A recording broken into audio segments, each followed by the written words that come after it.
খানকে এটাতে মনে হচ্ছে ওর 20 বছর বয়সটা আরো কমে গেছে। শাকিব খানের বয়স আসলেই 20 বছর কমে গেছে। অক্ষণে বিশ্বাস হয়েছে তো? আমরা কইলে তো আপনারা বিশ্বাস করেন না, শুধু বলেন শাকিব খানের দালালি করতেছি, এই শাকিব খানের দালাল আইছে, শাকিব খানরে প্রশংসা করতেছে। ভাইরে ভাই, যা সত্য তা তো মানতেই হইব, তাই না? এই যে ফলি ম্যাডাম কইছে শাকিব খানের বয়স রকস্টার দেখে মনে হয়েছে 20 বছর কমে গেছে গা। আসলেই তো শাকিব খানের এক কোণে যে লুক ভাই, এইটা তো ভাই কথা ভাড়াভাড়ি। শাকিব খান এখন যা যা করে, শাকিব খানের যে অভিনয়, পুরাই তো ভাই জোস। খেয়াল করে দেখেন আপনারা, যারা শাকিব খানের বিরোধী পক্ষ আছিল বিগত দিনে বা আরও আগে, তারা কিন্তু এখন শাকিব খানের ভক্ত হয়ে গেছে গা। সবাই কিন্তু এখন সাকিব সাকিব করে। এই যে পলি, তিনি প্রায় শাকিব খানের প্রশংসা করে বলেন, কিছুদিন আগে কইছিল যে আমি এখন আফসোস করি, আমি যদি জানতাম এখনকার শাকিব খান এই পর্যায়ে আসবো, তাইলে আগে শাকিব ছাড়া ছবি করতাম না। 2005, 6, 7, 8 এই সময়টাতে শাকিব খান, পল্লী, মুনমুন, ময়ূরী অনেকের সাথে ছবি করছে।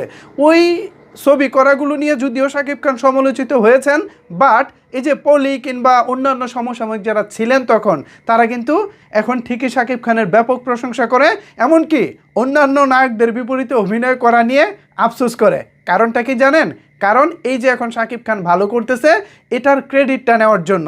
আসলে ক্রেডিট নেওয়ার কিছু নাই, শাকিব খান সবসময় ভালো শিল্পী ছিলেন, তিনি সবসময় ভালো শিল্পী, কিন্তু তাকে সবাই ইউজ করতে পারেনি।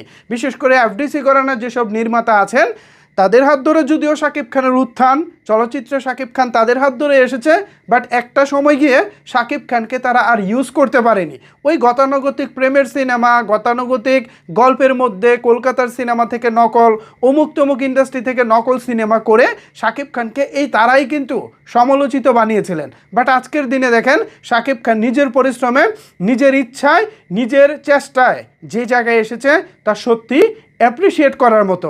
আর এখানে যারা অ্যাপ্রিসিয়েট না করব, তারা সত্যিকার অর্থে শাকিব খানের সাফল্যকে মেনে নিতে পারে না। এটাই হচ্ছে বাস্তবতা। সো পলি ম্যাডামকে আমার পক্ষ থেকে অবশ্যই ধন্যবাদ জানাই। পাশাপাশি আরও একটি বিষয় বলতে চাই, আপনারা যারা চলচ্চিত্রের শিল্পী সমিতি নির্বাচন করবেন, চলচ্চিত্রের উন্নতিতে কাজ করবেন চিন্তা ভাবনা করতেছেন, আপনাদেরকে একটা রিকোয়েস্ট করব, চলচ্চিত্রে কোনো রকম যেন কুন্দল না থাকে, কাদা ছোড়াছুরি না থাকে। আপনাদেরকে কাজ এনে দিতে হবে বিষয়টা সেরকম না, আপনারা জাস্ট কাজের পরিবেশটা নিশ্চিত করবেন। কাজের পরিবেশটা যদি আপনারা নিশ্চিত করতে পারেন, তাহলে দেখবেন আমাদের এখানে বেশি বেশি কাজ হবে।